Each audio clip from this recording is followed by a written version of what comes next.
അടുത്ത ദിവസം ഞാനങ്ങ് എയറിലായി. ഞാൻ പേരുമാണെന്നും പറയുന്നില്ല, because I don't want to give my energy. ഒച്ചക്ക് വിഷമിച്ചാടെ സംസാരിക്കുന്നത്. ഇതെന്തിനാ നമ്മൾ ഈ പറഞ്ഞ കണക്കിന് ഒത്തിരി ഇങ്ങനെ ആൾക്കാരെ ഇങ്ങനെ വേട്ടയാടിക്കൊണ്ടിരിക്കുന്നത്? ഇതാണ് പോസ്റ്റ്. ഈ പോസ്റ്റ് അതിൻ്റെ ഹാൻഡിലത് ഫോട്ടോഷൂട്ട് ചെയ്തിട്ടേക്കുന്നതാണ് 30 മെയ് 2023 2023 3 വർഷങ്ങൾക്ക് മുമ്പ് അതിട്ടേക്കുന്ന ഫോട്ടോയാണ്. ഇപ്പോഴതിനെടുത്ത് പൊക്കിയെടുത്തുകൊണ്ട് അതിനെ കുറിച്ച് പറഞ്ഞത് പക്ക മോഡലിംഗ് ഫോട്ടോ ഷൂട്ടാണ്. ഇതിനകത്ത് എന്താണ് ഒരു സംഭവം? അതൊരു പക്കയായിട്ട് നിൽക്കുന്നു. ഇപ്പം നമ്മുടെ ഫെയർ എന്നുള്ള സംഭവത്തിന് അപ്പുറത്തേക്ക് അത് അതിൻ്റെ കളറിനെ തന്നെ വീണ്ടും ഡാർക്ക് ആക്കിക്കൊണ്ട് അത് നല്ല രീതിയിലൊരു ബ്ലാക്ക് ആൻഡ് വൈറ്റ് ലെവലിലുള്ള ഒരു ഫോട്ടോഷൂട്ട് നടത്തിയിരിക്കുന്നു. വളരെ നന്നായിട്ടുണ്ടെന്നാണ് എൻ്റെ അഭിപ്രായം.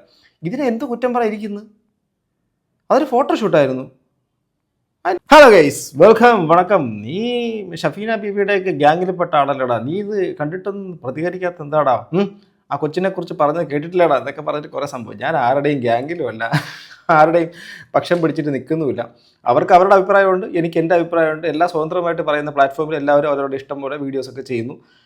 അത് ചിലപ്പോൾ ഞാനിടുന്ന വീഡിയോസ് ചിലപ്പോൾ നിങ്ങൾക്ക് ഇഷ്ടപ്പെടില്ലായിരിക്കും, അവരിടുന്ന വീഡിയോ ഇഷ്ടപ്പെടുമായിരിക്കും, അവരിടുന്ന വീഡിയോ ചിലപ്പോൾ നമ്മളെ കാണുന്നവർക്ക് ഇഷ്ടപ്പെടത്തില്ലായിരിക്കും. സോ അതൊക്കെ ഓരോരുത്തരുടെ വ്യക്തിപരമായ താല്പര്യം. ബട്ട് ഇതെന്താ വിഷയം? നമ്മുടെ മഞ്ജു പിള്ളയുടെ മകൾ കുട്ടിയായിട്ട് ബന്ധപ്പെട്ടിട്ട്, ദയാ സുജിത്ത് കുട്ടിയായിട്ട് ബന്ധപ്പെട്ടിട്ട് ഒരു വളരെ മോശമായൊരു അലിഗേഷൻ, അതിനെ അങ്ങേയറ്റം വളരെ നീചമായ ഭാഷയിൽ വാക്കുകൾ ഉപയോഗിച്ച് പറഞ്ഞു എന്നുള്ള രീതിയിലേക്ക് പറഞ്ഞുകൊണ്ടുള്ള സംഭവം. ഇത് സത്യം പറഞ്ഞാൽ ഇത് ഗുണകരമാണോ? ഈ സമൂഹത്തിൽ ഇങ്ങനെയൊക്കെയുള്ള ഒരു ജഡ്ജിമെൻറ്റ് ആവശ്യമാണോ എന്നുള്ള ചോദ്യമാണ് ഇവിടെ മെയിൻ ഹൈലൈറ്റായിട്ട് എനിക്ക് തോന്നിയത്. ഓരോ വ്യക്തികൾക്കും ഓരോ വ്യക്തികളെ കാണുന്നത് അവരവരുടെ കണ്ണുകളിലൂടെ പലതരത്തിലുള്ള വ്യത്യസ്തമായ അഭിപ്രായങ്ങളൊക്കെ ഉണ്ടാവാം. ഇപ്പോൾ ഈ എന്താ പറയുക, ഈ വസ്ത്രവുമായിട്ട് ബന്ധപ്പെടുത്തിക്കൊണ്ട് ഒരു വ്യക്തിയെ നമ്മൾ ഈ വസ്ത്രം ധരിച്ചത് കൊണ്ട് അവർ നല്ലവരാണെന്നും വളരെ മാന്യമായ സാരിയെ കൂടുതലെല്ലാം മറച്ചു കിടക്കുന്നത് എല്ലാം വളരെ നല്ലതാണെന്നും നമുക്കൊന്നും പറയാൻ പറ്റത്തില്ല. പിന്നെ ഈ ദയ എന്ന് പറയുന്നൊരു കൊച്ചുകുട്ടിയാണ്. ഒരു എന്ന് വെച്ചാൽ കൊച്ചുകുട്ടി മീൻസ് എത്ര, ഒരു 20 വയസ്സോ 22 വയസ്സോ മാത്രം അതിന് താഴെ വരുള്ളൂ എന്ന് എനിക്ക് തോന്നുന്നു. 18 വയസ്സ് കഴിഞ്ഞിട്ടുണ്ടാവും മേ ബി. എന്തായാലും അതൊരു കൊച്ചുകുട്ടിയാണ്.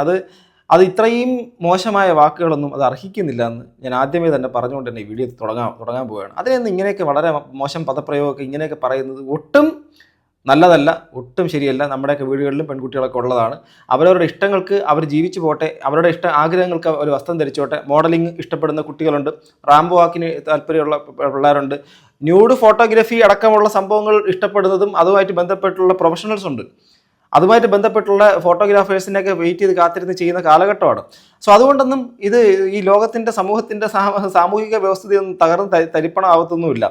പിന്നെ മൊത്തത്തിലുള്ള വിമർശനം ഈ കുട്ടിക്ക് എഗൻസ്റ്റ് ആയിട്ട് വരുന്നത് വെച്ചാൽ ഇങ്ങനെയൊക്കെ വസ്ത്രം ധരിപ്പിക്കാൻ മഞ്ജുപിള്ള ഇങ്ങനെ അഴിച്ചടിച്ച് വിട്ടേക്കുന്നത്. പിന്നെ ആ സ്ത്രീ ഈ കുട്ടിയുടെ ശരീരഭാഗങ്ങൾ അല്ലെങ്കിൽ അത് മറ്റുള്ളവർക്ക് വേണ്ടിയിട്ട് ഇങ്ങനെ നിന്ന് കൊടുക്കുന്ന രീതിയിൽ അത്രയും മോശമായ സ്ലട്ട് ഷെയ്മിങ് നടത്തുന്ന തരത്തിലേക്കുള്ള വാക്കുകളും പ്രയോഗങ്ങളൊക്കെ നടത്തുന്നത് എനിക്ക് മനസ്സിലാവുന്നത് എന്തിൻ്റെ അടിസ്ഥാനത്തിലാണെന്ന്. ആ കുട്ടി അതിനൊരു പ്രതികരണമായിട്ട് വന്നിട്ടുണ്ട്. ഒരുപാട് പ്രതികരണങ്ങൾ ഇങ്ങനെ സോഷ്യൽ മീഡിയക്കകത്ത് ഇപ്പോൾ വരുന്നുണ്ട്. ഇത് നോക്കാം എന്താണെന്നുള്ളത്. അറിയാം, ഞാനിപ്പോൾ ചെറുതായിട്ട് എയറിലാണ്. ഇപ്പോൾ എയറൊന്ന് മാറി സ്പേസിലേക്ക് ആവുന്നുണ്ട്. പക്ഷെ കുഴപ്പമില്ല, ഞാൻ ഓക്കെയാണ്. സത്യമായിട്ട് ഞാൻ ഓക്കെയാണ്. സത്യാവസ്ഥ പറയട്ടെ. ഇതിൻ്റെ സത്യാവസ്ഥ ഞാൻ പറയണമെന്ന് വെച്ചാൽ ഞാൻ പറയാം. സത്യാവസ്ഥ പറയാം. കുറച്ച് ദിവസം മുമ്പ് മെൻ്റലി പേഴ്സണൽ ലൈഫിൽ കുറച്ച് മെൻ്റലല്ല, പേഴ്സണൽ ലൈഫിൽ കുറച്ച്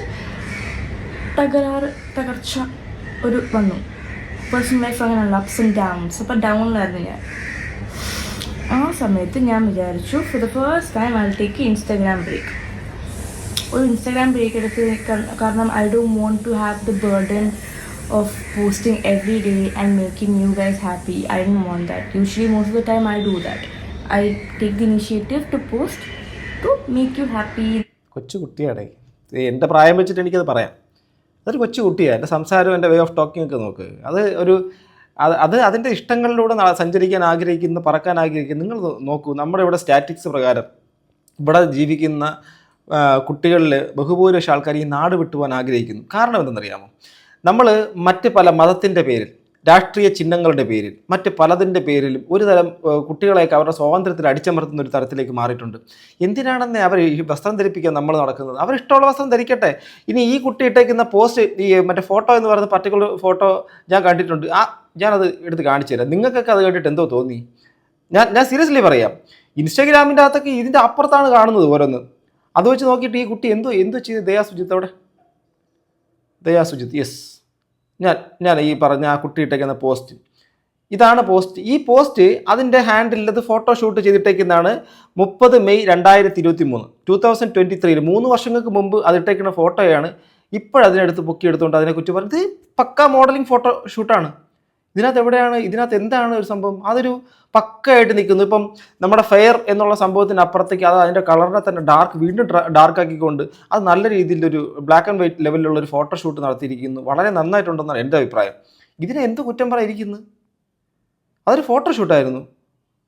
അതിൻ്റെ മെൻ്റലി പിന്നെ അതിന് കാണിക്കാൻ വേണ്ടിയിട്ട് നടക്കുന്നു. അപ്പോൾ ഇതിൻ്റെ അപ്പുറത്തേക്കുള്ള സാധനങ്ങളൊക്കെ ഈ ഇൻസ്റ്റഗ്രാമിൻ്റെ അകത്ത് കാണുന്നു. ഇപ്പോൾ മഞ്ജു പിള്ളയുടെ മകളായതുകൊണ്ട് ആ കുട്ടി നല്ല നടപ്പ് നടന്നേ പറ്റുള്ളൂ, അവർ ഇങ്ങനെ നടക്കണം അങ്ങനെ നടക്കണം എന്നൊക്കെ പറയേണ്ട ആവശ്യം, അതിൻ്റെ ആവശ്യകത എന്താണുള്ളത്? എനിക്ക് മനസ്സിലാവുന്നില്ല. മഞ്ജു പിള്ളയുടെ മകൾ മാത്രമാണ് ലോകത്ത് നന്നായിട്ട് നടക്കേണ്ടത് എന്ന് വെച്ചാൽ ഈ ഡ്രസ്സ് നന്നായിട്ട് നടക്കണം മീൻസ് ഇങ്ങനെ നടന്നു കഴിഞ്ഞാൽ നല്ല കുട്ടി എന്നാണോ അതിൻ്റെ അർത്ഥം? അല്ലെങ്കിൽ ഈ ഒരു ഫോട്ടോ ഷൂട്ട് നടത്തിയാൽ അതോടുകൂടി അതങ്ങ് നശിച്ചു പോയി, അതിനെ ഈ സമൂഹത്തിൽ തന്നെ അടുപ്പിക്കാൻ കൊള്ളാത്തതാണ്, ഈ ആണുങ്ങളെ അങ്ങ് ഭയങ്കരമായിട്ട് അട്രാക്ട് ചെയ്യാൻ വേണ്ടിയിട്ടുള്ള സംഭവമാണ്. അങ്ങനെയാണെങ്കിൽ എല്ലാവരും മൂടിപ്പോച്ച് നടക്കണ്ടേ? എല്ലാവരും മൂടിപ്പോച്ച് നടക്കാനാണോ നമ്മൾ തീരുമാനിക്കേണ്ടത്? പെൺകുട്ടികൾക്കും ഇപ്പം പുരുഷന്മാർ, ഈ ആണുങ്ങൾ, ഇപ്പം ഞാനടക്കമുള്ള ആൾക്കാർ, എൻ്റെ ഇൻസ്റ്റാഗ്രാമിൻ്റെ അകത്തൊക്കെ എത്രയോ പല സമയങ്ങളിൽ ഞാൻ എൻ്റെ ഗാർഡൻ ഏരിയാസിലൊക്കെ വർക്ക് ചെയ്യുന്ന സമയത്ത് ഞാനൊരു ഷോർട്ട്സ് ഇട്ടുകൊണ്ട് ഞാൻ ഇറങ്ങി നടന്നുകൊണ്ട് ഞാൻ അവിടെ ഇതൊക്കെ ചെയ്ത് പല വീഡിയോസും പല ഫോട്ടോസൊക്കെ ഇട്ടിട്ടുണ്ടായിരുന്നു. ആരും ഇന്നേ വരെ എൻ്റെ അടുത്ത് പറഞ്ഞിട്ടില്ല നിങ്ങളിത് ഇടരുതെന്ന്. ആരും എൻ്റെ അടുത്ത് ഞാൻ ചോദ്യം ചെയ്തിട്ടില്ല ഇതെന്തുവാ കാണിക്കുന്നത്, ഭയങ്കര മോശമാണെന്ന് ആരും പറഞ്ഞിട്ടില്ല. ഞങ്ങൾ ജിമ്മിലും മറ്റുള്ള സ്ഥലങ്ങളിലൊക്കെ സ്ത്രീകളാണോ പുരുഷന്മാരാണോ ഏറ്റവും കൂടുതൽ ഈ ഡ്രസ്സിൻ്റെ സംഭവങ്ങൾ കുറച്ച് നിൽക്കുന്നത്? ഇപ്പം പറയും സ്ത്രീകളാണെന്ന്, എവിടെ? പക്ഷേ അത് പുരുഷന്മാരാണ്, അത് പുരുഷന്മാർ പോലും സമ്മതിക്കും. പക്ഷേ അതൊന്നും ഒബ്ജക്റ്റിഫൈ ചെയ്യുന്നില്ല. ബട്ട് ഇവിടെ ഒരു സ്ത്രീ ശരീരത്തിനെ ഒബ്ജക്റ്റിഫൈ ചെയ്യുന്നത് സത്യം പറഞ്ഞാൽ ഇങ്ങനെയൊക്കെയുള്ള ഒരു ചോദ്യങ്ങൾ കൊണ്ടാണ്. ഒബ്ജക്റ്റിഫൈ ഇപ്പോൾ നമുക്കുണ്ട്, ഓവറായിട്ട് എക്സ്പോസ് ചെയ്ത് സമൂഹത്തിൻ്റെ അങ്ങനെ തന്നെ ഈ സോക്കോൾഡ് ഇൻഫ്ലുവൻസ് ചെയ്യിപ്പിക്കുന്ന ചില സ്ഥലങ്ങളിലോ ചില ആൾക്കാരെയൊക്കെ നമ്മൾ കണ്ടിട്ടുണ്ട് മുൻകാലങ്ങളിൽ. ഒരു ഞാൻ പേരൊന്നും പറയുന്നില്ല, ഒരു പ്രമുഖയായിട്ടുള്ളൊരു സ്ത്രീ അവരുടെ ശരീരത്തിൻ്റെ നഗ്നഭാഗങ്ങളിലൂടെയൊക്കെ സ്വന്തം മകനെ കൊണ്ട് പടം വരപ്പിക്കുന്നതൊക്കെ കോൺട്രവേഴ്സി ആയിട്ടുണ്ട്. ഞാനൊക്കെ അതിനെക്കുറിച്ച് വീഡിയോ ചെയ്തിട്ടുണ്ട്. സീരിയസ്ലി അതെങ്ങനെ അക്സെപ്റ്റ് ചെയ്യാൻ വേണ്ടിയിട്ട് പറ്റും? അത് നമുക്ക് തീർച്ചയായിട്ടും നമ്മുടെ സമൂഹത്തിന് അത്രയും ഗുണകരമായിട്ടുള്ള കാര്യം. അതിന് ന്യായീകരിച്ചവർ വന്നെങ്കിൽ പിന്നെ അവരെ ആ സമയങ്ങളിലൊന്നും കാണാനില്ല. ഇപ്പോൾ അവർ നിൽക്കുന്ന മേഖല തന്നെ വേറെയാണ്. അത് പോട്ടെ, അവരെ പേര് നമ്മളെടുത്ത് പറയണ്ട. ഓക്കെ, പക്ഷേ ഇത് മോഡലിംഗ് എന്നുള്ള സംഭവം വളരെയധികം വിസ്ഫോടനത്തിൽ നിൽക്കുന്ന ഈ കാലഘട്ടത്തിൽ ആ കുട്ടിയുടെ ഇഷ്ടത്തിനനുസരിച്ച് ഒരു ഡ്രസ്സ് ധരിച്ചു. അതെന്ത്, എവിടെയാണ് അതിനകത്ത് ഈ തുണിയില്ല എന്നുള്ളൊരു സംഭവത്തിൻ്റെ അകത്ത് ആ ഫോട്ടോ കണ്ടിട്ട് നിങ്ങൾക്ക് ആർക്കും തോന്നിയോ? എനിക്ക് തോന്നിയിട്ടില്ല. ആയിരക്കണക്കിന് ലക്ഷക്കണക്കിന് മറ്റേ ഇതുപോലെ ഫോട്ടോഷൂട്ട് ചെയ്ത സംഭവങ്ങൾ ഇൻസ്റ്റാഗ്രാമിൻ്റെ അകത്തുണ്ട്. നമ്മുടെ ഇന്ന് പ്രമുഖരായിട്ടുള്ള പല നടിമാരും മറ്റുള്ളവർ മറച്ചേരി ചെയ്തിട്ടുള്ള ഫോട്ടോഷൂട്ടുണ്ട്. ഇങ്ങനെ നിങ്ങളൊക്കെ ഇപ്പോൾ ഈ പറഞ്ഞ ഐശ്വര്യ റായി നിങ്ങൾക്ക് ഇഷ്ടപ്പെടുമോ? ഐശ്വര്യ റായി ബിക്കിനി ഫോട്ടോഷൂട്ട് ചെയ്തിട്ടുള്ളത്, ബിക്കിനി ഇട്ടുകൊണ്ട് മറ്റേ റാംബോ ഒക്കെ ചെയ്തിട്ടുള്ള ആളാണ്. ആ ഫോട്ടോ ഇന്ന് അവരുടെ പ്രൊഫൈലിൽ കിടന്ന് അവരെ പോയി തെറി വിളിക്കുമോ? ശ്വേതാ മേനോൻ, നമ്മുടെ ഇപ്പോൾ അമ്മയുടെ പ്രസിഡൻ്റൊക്കെ ആയിരുന്ന സ്ത്രീയാണ്. അവർ ഇതുപോലെ ബിക്കിനി ഫോട്ടോഷൂട്ട് മറ്റുള്ള പണ്ടത്തെ ഏതോ ഒരു സംഭവത്തിൻ്റെ അകത്തൊക്കെ ഇങ്ങനെയൊക്കെ ഉള്ളതൊക്കെ ഉണ്ട്. അവരെ ഇന്ന് പോയിട്ട് അതിൻ്റെ പേരിൽ തെറി വിളിക്കുമോ? ഒരു സുപ്രഭാതത്തിൽ ഒരു പെൺകുട്ടിക്ക് നേരെ ഇങ്ങനെ ചെന്ന് അവരെ ഇത്രയും മോശപ്പെടുത്താൻ എന്തിരിക്കുന്നു? ഇത് താങ്ങാൻ വേണ്ടിയിട്ട് പറ്റാതെ ആ കുട്ടിക്ക് വല്ല ബുദ്ധിമുട്ടുണ്ടായോ, ആ കുട്ടിയുടെ ലൈഫിനെ എന്തെങ്കിലും അഫക്റ്റ് ചെയ്യുന്ന രീതിയിൽ അത് വല്ല തീരുമാനം എടുത്തെങ്കിലോ? എന്തിനാണ് എൻ്റെ എല്ലാവരും കൂടി ഇങ്ങനെ ഒരു നിമിഷം ആക്രമിക്കുന്നു പറഞ്ഞിട്ട് അവർ ജീവിച്ചു പോട്ടെന്നേ. നമ്മളെന്തിനാണ് അവരുടെ കാര്യത്തിൽ ഇത്രത്തോളം? ഓക്കെ, നമ്മുടെ മുമ്പിലേക്ക് ഒരുപാട് വിഷയങ്ങൾ സംസാരിക്കാറുണ്ട്. ഞാൻ സംസാരിക്കാറുണ്ട്, ഷെഫീന ബീവി സംസാരിക്കാറുണ്ട്, നമ്മുടെ മറ്റ് സൗഹൃദ വലയങ്ങളിൽപ്പെട്ട എല്ലാ ആൾക്കാരും സംസാരിക്കാറുണ്ട്. ഓരോ വിഷയങ്ങൾക്കും അവരവരുടേതായിട്ടുള്ള ഇതുണ്ട്. പക്ഷേ അവർ ഇടുന്ന വിഷയങ്ങൾ പലതും എനിക്ക് ഇഷ്ടപ്പെടത്തില്ല, അല്ലെങ്കിൽ താല്പര്യം ഉണ്ടാകത്തില്ല, അഭിപ്രായ വ്യത്യാസങ്ങൾ ഉണ്ടാവാം, വിമർശനങ്ങളൊക്കെ ആവാം. പക്ഷേ ഇതിനകത്ത് പറഞ്ഞേക്കുന്നത് ക്രൂരമായ വാക്കുകളല്ലേ? ഒരു പെൺകുട്ടി ഇങ്ങനെയൊക്കെ പറയാൻ വേണ്ടിയിട്ട് എന്തിരിക്കുന്നു? നിങ്ങളുടെ കുറച്ച് പേരുണ്ട് എൻ്റെ കോൺഫിഡൻസ് കണ്ട് ഇഷ്ടപ്പെടുന്നവർ. അപ്പോൾ ഞാൻ അങ്ങനെ ചെയ്യാമെന്ന് വെച്ചു. ബ്രേക്ക് എടുത്തു. അല്ലെങ്കിൽ അയ്യോ എന്ത് പറ്റി എന്തെങ്കിലും ഇൻസ്റ്റാഗ്രാം സ്ക്രോൾ ചെയ്യുന്നുണ്ടായിരുന്നു. പക്ഷെ ഞാൻ പോസ്റ്റ് ഒന്നും ചെയ്യുന്നതെന്ന് വെച്ചു. അടുത്ത ദിവസം ഞാനങ്ങ് എയർലൈൻ, ഞാൻ പേരുമാണെന്നും പറയുന്നില്ല, because I don't want to give my energy. കൊച്ചൊക്കെ വിഷമിച്ചാടെ സംസാരിക്കുന്നത്. ഇതെന്തിനാണ് നമ്മൾ ഈ പറഞ്ഞ കണക്കിന് ഒത്തിരി ഇങ്ങനെ ആൾക്കാരെ ഇങ്ങനെ വേട്ടയാടിക്കൊണ്ടിരിക്കുന്നത്? ഇത് കേട്ടിട്ട് ഉടനെ തന്നെ ഇപ്പം ഷെഫീന ബീവി അവരുടെ അഭിപ്രായം എന്നുള്ള രീതിയിലാണ് ഈ പറഞ്ഞ ഈ കുട്ടിക്കെതിരെ ഇത്രയൊക്കെ പറഞ്ഞേക്കുന്നത്. ഇത് കേട്ടിട്ട് ഒരു കൂട്ടം ആൾക്കാർ ഇതെല്ലാം കൂടെ വന്നിട്ട് ഈ കുട്ടിക്കെതിരെ തലകുത്തനെ അങ്ങോട്ടും ഇങ്ങോട്ടും തലങ്ങും വിലങ്ങും ഒക്കെ പറയും. പക്ഷെ സംഭവം മാറി. ഇവിടെ നോക്കുമ്പോഴേക്കും എല്ലാ സ്ഥലങ്ങളിലും ഇത് ഈ കുട്ടിക്ക് അനുകൂലമായിട്ടുള്ള രീതിയിലേക്കൊക്കെയാണ്. ഇൻസ്റ്റാഗ്രാമിൻ്റെ അകത്ത് ഒത്തിരി പേര് അവിടെ തന്നെ ക്രിയേറ്റേഴ്സ് ചെയ്തേക്കുന്ന വീഡിയോസൊക്കെ എനിക്ക് അയച്ചു തന്നിട്ടുണ്ടായിരുന്നു. ഞാൻ അത് കണ്ടു. അവർ സപ്പോർട്ട് ചെയ്താലും സപ്പോർട്ട് ചെയ്തിട്ടില്ലെങ്കിലും ഈ ഒരു കാര്യത്തിനെ കുറിച്ച് എനിക്ക് പറയാനുള്ളതെന്ന് കാര്യം ഇത് ക്രൂരമാണ്.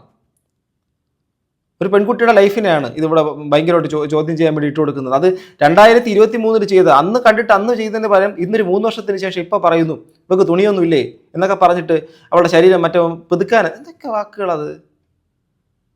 ഇനിയിപ്പോൾ ഇത് പറഞ്ഞു കേട്ടിട്ട് ഉടനെ ഇവരൊക്കെ അത് താല്പര്യം ഉണ്ടായിട്ട് എൻ്റെ അടുത്ത് എന്നെക്കുറിച്ച് അങ്ങനെ പറയുകയാണെങ്കിൽ പറഞ്ഞുകൊണ്ടിരിക്കും. അത്രയൊക്കെ തന്നെ ഉള്ളൂ. അത് കൂടുതലൊന്നും പറയാനൊന്നുമില്ല. അങ്ങോട്ട് I don't want to have that negative energy by saying the names. But I say this for once. അത് ഞാൻ ഒരിക്കലും പറയില്ല. അത് കഴിഞ്ഞ് ഞാനത് കണ്ടില്ല ഫുള്ള്. കുറച്ച് because it was very much. നമ്മളെന്തോ എന്തത് എന്തത് ഈ മറ്റേ ചട്ടുകത്തിൽ എണ്ണയിൽ കടുകിടുമ്പോൾ പൊട്ടൂലേ, അതിൻ്റെ കൂടെ വെള്ളം കൂടെ ഇട്ട് കൊടുക്കുക. അപ്പോൾ പൊട്ടി അങ്ങ് അതുപോലെ ആയിരുന്നു. അപ്പോൾ ഞാൻ I was like don't react, it's fine. ഇതുപോലെ വന്നിട്ടില്ല, പക്ഷെ somewhat very similar. Calm down, let's take A chill pill, continue with my life. Already down ആണ്. അപ്പോൾ എനിക്ക് ഇത് ആക്ച്വലി ഇറങ്ങിയപ്പോൾ ഓൾറെഡി ഡൗൺ ആണ്. ആ കുട്ടിയുടെ പ്രസൻറ്റ് സ്റ്റാറ്റസോ മറ്റുള്ള സംഭവങ്ങളോ സോഷ്യൽ മീഡിയക്കകത്ത് ചില കൂത്തരക്ക് തീർത്ത് ഈ അറ്റൻഷൻ സീക്കിങ്ങിൻ്റെ ഭാഗമായിട്ട് ചില ആൾക്കാരൊക്കെ ഇതുപോലുള്ള പല പരിപാടികൾ കാണിച്ചിട്ട് നമ്മളൊക്കെ എടുത്തിട്ട് റിയാക്ട് ചെയ്യണം, റോസ്റ്റ് ചെയ്യണം എന്ന് ആഗ്രഹിക്കുന്ന കുറേയധികം ആൾക്കാരൊക്കെ ഉണ്ട്. നമുക്ക് എല്ലാവർക്കും അറിയാതെ. ബട്ട് അതിൻ്റെ ലൈഫിൽ അത് ഡൗൺ ആയിട്ടുള്ള സെറ്റപ്പിലാണ് നിൽക്കുന്നത്. അതിൻ്റെ പുറമെ ഇങ്ങനെ കേൾക്കും. അത് അപ്പോൾ എന്തുമാത്രം ഒരു ട്രോമറ്റൈസ്ഡ് ആയിട്ട് മാറുമെന്ന് ആലോചിക്കണം. ഇനി അതിൻ്റെ മനസ്സിൻ്റെ അകത്ത് ഇത് മൊത്തം ഒരു ചോദ്യചിഹ്നമായിട്ട് മാറും. ഇനി അതൊരു ക്രിയേറ്റീവായിട്ടുള്ള രീതിയിൽ അതിലെന്തെങ്കിലും ഈ എക്സ്പോസിങ് എന്നൊക്കെ പറയുന്നില്ലേ, എന്താ വാട്ട് ഈസ് എക്സ്പോസിങ്? ഈ എക്സ്പോസ് ഒന്നും ചെയ്യാത്ത പെണ്ണുങ്ങൾ നടക്കുന്നില്ലല്ലോ, അവരൊക്കെ എതിരെ ആക്രമണങ്ങൾ ഉണ്ടാകുന്നുണ്ടല്ലോ. ഈ എക്സ്പോസ് ചെയ്താൽ മാത്രമാണോ ഈ പുരുഷന്മാർ ആക്രമിക്കുന്നത്? എക്സ്പോസ് ചെയ്യാത്ത സ്ത്രീകളെ ആക്രമിക്കുന്നില്ലേ? പാതിരാത്രിയൊന്നും അല്ല, പകലും നടക്കുന്ന സ്ത്രീകളെ ആക്രമിക്കുന്നില്ലേ? എന്തെല്ലാം തരത്തിൽ? എവിടെയൊക്കെ റെയിൽവേയിലെ സൗമ്യ എന്ത് തരത്തിലാണ് ആക്രമിച്ചത്? ആ ഗോവിന്ദചാമി നിർഭയയിലുള്ള പെൺകുട്ടിയെ എന്ത് കണ്ടിട്ടാണ് ആക്രമിച്ചത്? നല്ല വസ്ത്രം ധരിക്കാത്തിട്ടാണോ? ഇവിടെ ബാംഗ്ലൂരുവിൽ നടന്നു പോയി ഒരു തുരങ്കപാതയുടെ അടിയിൽ ആ ഭാഗത്തോടെ കൂടി നടന്നു പോയൊരു പെൺകുട്ടി അവിടെ കൂടെ നടന്നു പോയപ്പോഴേക്കും അവൾ അത് വളരെ വെൽ എഡ്യൂക്കേറ്റഡ് നല്ല ജോലി കഴിഞ്ഞ് തിരിച്ചു പോയ സ്ത്രീയെ കത്തിച്ചു കളഞ്ഞില്ലേ? എത്രയോ കേസുകളാണ്. അതൊക്കെ മോശം ഡ്രസ്സ് ധരിച്ചിട്ടാണോ? സത്യം പറഞ്ഞാൽ എഡ്യൂക്കേറ്റ് ചെയ്യാനുണ്ടെങ്കിൽ ഇപ്പോൾ ഇത് പറയുന്നതുകൊണ്ട് വേറെ തോന്നുന്നില്ല. സത്യം പറഞ്ഞാൽ കുറച്ചുകൂടെ എഡ്യൂക്കേഷൻ വേണ്ടത് എന്തൊക്കെ പറഞ്ഞാലും നമ്മുടെ ആണുങ്ങൾക്ക് തന്നെയാണ്. അത് പറയുന്ന ഒരു സംശയമൊന്നുമില്ല. എല്ലാ ആണുങ്ങളും ഒരുപോലെയുമല്ല, എല്ലാ ആണുങ്ങളും അല്ല. ഇപ്പം നമ്മുടെ ഈ കേരളത്തിൻ്റെ അകത്തുള്ള അവസ്ഥയിലൊക്കെ വളരെയധികം മാറ്റമുണ്ട്. പക്ഷേ ഇത് ഇവിടെ നിന്ന് വിട്ട് കഴിഞ്ഞാൽ മറ്റ് സംസ്ഥാനങ്ങളിലേക്ക് എന്ന് വെച്ചാൽ ഭയങ്കര ക്രൂവൽ അനിമൽസിനെ പോലെ പെരുമാറുന്നത്. അപ്പോൾ ഒരു കാര്യം മനസ്സിലാക്കണം, ഈ പെൺകുട്ടി ഇപ്പോൾ ഈ നിൽക്കുന്ന മാനസികാവസ്ഥ, ആ മാനസികാവസ്ഥ പെട്ടെന്നൊരു സുപ്രഭാതത്തിൽ അത് ഏൽപ്പിക്കുന്ന ആഘാതം എന്തുമാത്രമായിരിക്കും? ഫുള്ള് കാണാത്തത് കൊണ്ടും എനിക്ക് പ്രത്യേകിച്ച് ഇതിന് വില ഉണ്ടായിരുന്നു. സത്യം പറയാമല്ലോ, കാലിൻ്റെ അടിയിലെ പൊടിയുടെ വില എനിക്ക് ഉണ്ടായിരുന്നുള്ളൂ സത്യമായിട്ടും. പക്ഷേ then I later came to know that this was affecting, yes, it was affecting എൻ്റെ അമ്മയുടെ അച്ഛൻ്റെ പേരുണ്ടായിരുന്നു. but they were also busy with their life. They're like, it's fine, നമുക്ക് ഇഗ്നോർ അടിക്കാം. Because I don't want to waste my energy on someone like this. I would use my energy to keep these flowers alive. This makes more sense. വളരെ sensitive video തന്നെയാണ്. കാരണം ഇതിൻ്റെ അകത്ത് ആദ്യം തന്നെ ഈ ഒരു ഫ്ലവറിൻ്റെ ഒരുക്കങ്ങളും മറ്റുള്ള കാര്യങ്ങളും അതിൻ്റെ കാര്യങ്ങളും പറഞ്ഞുകൊണ്ടാണ് ഈ വീഡിയോ തുടങ്ങുന്നത്. കുറച്ച് കഴിഞ്ഞ ശേഷമാണ് ഈ കുട്ടി മാറ്ററിലേക്ക് വരുന്നത്. സോ നിങ്ങൾ വിമർശിക്കാൻ അവകാശമുണ്ട്, എന്നാൽ ആക്ഷേപിക്കാൻ തെറി പറയാൻ അവകാശമില്ല. നിയമപരമായി മുന്നോട്ട് പോകണം താല്പര്യമുണ്ടെങ്കിൽ. ഓക്കെ, കുട്ടി കേസ് കൊടുക്കണം. ഒരു യൂട്യൂബ് ചാനലുണ്ടെന്ന് കരുതി ആർക്കും എന്തും പറയാമെന്ന് കരുതരുത്. അല്ലെങ്കിൽ ഇനി ആവർത്തി കുട്ടിയോട് അല്ലെങ്കിൽ മറ്റാളോട് എന്നൊക്കെ പറയുന്നു. സോ എന്തായിരുന്നാലും നിങ്ങൾ ഈ വീഡിയോ ആ കുട്ടിയുടെ ദയാ സുജിത്ത് ആ ചാനലിൽ പോയി തന്നെ കാണുക. അതിൻ്റെ ഫുൾ വീഡിയോ അവിടെ കിടപ്പുണ്ട്. എനിക്കെന്ന് വെച്ച് കഴിഞ്ഞാൽ ഇതിപ്പം ഷെഫീന ബേബി ഈ കുട്ടിക്കെതിരെ ഇങ്ങനെ ഒരു റിയാക്ഷൻ പെട്ടെന്നൊരു സുപ്രഭാതത്തിൽ ചെയ്യേണ്ട സാഹചര്യം എന്താണെന്ന് എനിക്ക് മനസ്സിലാവുന്നില്ല. ഈ ഒരു കുട്ടി കാരണം ഇവിടെ സമൂഹത്തിലുണ്ടായ ദോഷങ്ങളെക്കുറിച്ച് മനസ്സിലാവുന്നില്ല. അത് ഇപ്പം ഈ ഒരു അവസ്ഥ ഉണ്ടായതിലൂടെ അതിനുണ്ടായ മാനസിക ആഘാതം എത്രമാത്രം ആയിരിക്കും എന്നുള്ള കാര്യം മാത്രമാണ് ചിന്തിക്കേണ്ടത്. നമ്മൾ ആരെയാണെങ്കിലും, ഞാൻ നിങ്ങളോട് എല്ലാവരോടും കൂടി പറയാം, നമ്മളെ കാണുന്ന വ്യൂവേഴ്സിനോടും പറയാം, നമ്മളൊരിക്കലും വസ്ത്രം കണ്ടിട്ട് ജഡ്ജ് ചെയ്യേണ്ട. വളരെ നല്ല വസ്ത്രം ധരിച്ചുകൊണ്ട് നടക്കുന്നു എന്ന് കരുതിയിട്ട് എല്ലാവരും നല്ലവരുമല്ല. ഇങ്ങനെ മോഡലിങ്ങിൻ്റെ ഭാഗമായിട്ട് അതിട്ടുകൊണ്ട് നടക്കുന്നതല്ല, പബ്ലിക്കലി വസ്ത്രം ധരിച്ചുകൊണ്ട് ആ കുട്ടി നടന്നതല്ല. ഏതെങ്കിലും ഇപ്പോൾ അതല്ല, ആ വസ്ത്രം ധരിച്ചുകൊണ്ട് പബ്ലിക് സ്പേസിൽ നടന്നതല്ലല്ലോ. ഇതൊരു ഫോട്ടോഷൂട്ടിൻ്റെ ഭാഗമായിട്ട് 2-3 വർഷത്തിന് മുമ്പ് ഇട്ടിരുന്നൊരു ഫോട്ടോയാണ്. അത് ഇന്ന് പൊക്കിക്കൊണ്ട് വന്നിട്ട് അതൊരു മറ്റേ ഫെമിനിസത്തിൻ്റെ ഭാഗമായിട്ട് ഇങ്ങനെയൊക്കെയാണ് ഫെമിനിസം പെൺകുട്ടികളെ ഫെമിനിസത്തിനെ വളരെയധികം എന്താണ് സോക്കോൾഡ് എന്താ പറയുക, നമ്മുടെ സ്യൂഡോ ഫെമിനിസ്റ്റുകളുണ്ട്. സീരിയസ്ലി എന്ത് കാര്യത്തിനകത്തും വളരെ ഇതായിട്ട് വലിയ സ്ത്രീപക്ഷവാദം എന്നൊക്കെ പറഞ്ഞിട്ടാണ്, ഈക്വാലിറ്റിയെക്കുറിച്ച് പറഞ്ഞിട്ട് ഒരു സ്ത്രീപക്ഷവാദം. ഇനി കുഴപ്പമില്ല, പുരുഷാധിപത്യ കേന്ദ്രീകൃത ലോകത്തിൻ്റെ അകത്ത് അവിടെ തീർച്ചയായിട്ടും സ്ത്രീകൾ അവഗണിക്കപ്പെടുമ്പോൾ അവർക്ക് വേണ്ടിയിട്ടുള്ള അവകാശ സമത്വങ്ങൾക്ക് വേണ്ടിയിട്ട് ഉള്ള പൊരുതുന്ന സംഭവങ്ങൾ. പക്ഷേ ആ സെയിം ടൈം സംടൈംസ് നമ്മുടെ ഈ ഗ്രീഷ്മ എന്ന് പറയുന്ന പണ്ട് വേഷം കൊടുത്തു വന്ന ഗ്രീഷ്മ, ജോളി, ഇങ്ങനെ പലരുണ്ട്. അങ്ങനെയൊക്കെയുള്ള ആൾക്കാരെ ഈ സപ്പോർട്ട് ചെയ്യുന്ന, അതിൻ്റെ പേരിൽ ഫെമിനിസം പറയുന്നവർ ശരിക്കും പറഞ്ഞാൽ ഫേക്ക് ഫെമിനിസ്റ്റുകളാണ്, സ്യൂഡോ ഫെമിനിസ്റ്റുകൾ എന്ന് നമുക്ക് തീർത്തും പറയാം. മറിച്ചൊരു കോസ് ഇവിടെ ഒരു പ്രത്യേകിച്ചിട്ട് ആ കുട്ടി നിർദോഷപരമായിട്ട് അവരുടെ ഹാൻഡിലിൽ 3 വർഷങ്ങൾക്ക് മുമ്പ് എന്തോ ഇട്ട ഒരു സംഭവത്തിന് ഇപ്പം അതിനെ വലിച്ചു കീറി കൊല്ലാക്കൊല ചെയ്യുന്നതിനോട് തീർത്ത് യോജിക്കാൻ വേണ്ടിയിട്ട് കഴിയത്തില്ല. അത് എന്തിൻ്റെ പേരിലാണെങ്കിലും. എൻ്റെ അഭിപ്രായം ഇതാണ്, എൻ്റെ വ്യക്തിപരമായ അഭിപ്രായം ഇതാണ്. സോ നിങ്ങളുടെ അഭിപ്രായം എന്താണെങ്കിലും താഴെ കമൻറ്റ് ബോക്സിൽ രേഖപ്പെടുത്താം. ആ കുട്ടിയോട് പറയാനുള്ളത് ധൈര്യമായിട്ട് മുന്നോട്ട് പോവുക. ഒരു വലിയൊരു ജീവിതം മുന്നോട്ട് ഉണ്ട്. ഇതിൻ്റെ പേരൊക്കെ സോഷ്യൽ മീഡിയ ആണ്, കുറച്ച് ദിവസം ഇത് നിലനിൽക്കും. അതൊന്നും കണ്ടിട്ട് ഭയപ്പെടാനോ പിന്നോട്ട് പോകാനോ നിൽക്കാതെ മുന്നോട്ട് പോവുക, അത്രേ പറയാനുള്ളൂ. സോ ബാക്കിയൊക്കെ നിങ്ങളുടെ ഇഷ്ടം. സോ കാണുന്ന എൻ്റെ പ്രിയപ്പെട്ട സുഹൃത്തുക്കൾ നിങ്ങളുടെ അഭിപ്രായം കമൻറ്റ് ബോക്സിൽ രേഖപ്പെടുത്തുക. അടുത്തൊരു വീഡിയോ വീണ്ടും കാണുന്നത് ഗൈസ്, ബൈ.